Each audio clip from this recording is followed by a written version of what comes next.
Ish beruvchi xodimga to'lanishi kerak bo'lgan to'lovni o'z vaqtida to'lab bera olmaganligida mutlaqo aybi bo'lmagan taqdirda ham javobgar bo'lishi mumkin. Batafsil tushuntirib beraman. Undan oldin albatta videoga like bosing va oxirigacha tomosha qiling. Bu haqda O'zbekiston Respublikasi Mehnat kodeksining 333-moddasida keltirilgan. Ushbu moddani imkon qadar soddaroq tilda sharhlashga harakat qilaman. Ya'ni shu moddada nima ko'rsatilgan?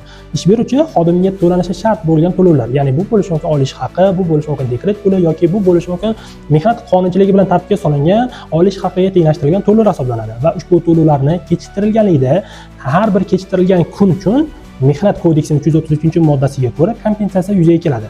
Va ushbu moddaning ikkinchi qismida shunday band bilan yana to'ldirib qo'yilgan. Ya'ni ushbu to'lovlarni kechiktirilganligida ushbu tashkilotning rahbarining aybi bor yoki yo'qligidan qat'iy nazar kompensatsiya to'lash majburiyati yuzaga keladi.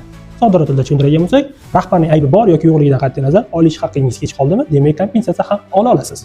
Sizningcha ushbu norma xodimlarni himoya qiladimi yoki ish beruvchilarga ortiqcha bosim o'tkazadimi? Fikrlarni izohlarda yozib qoldiringlar.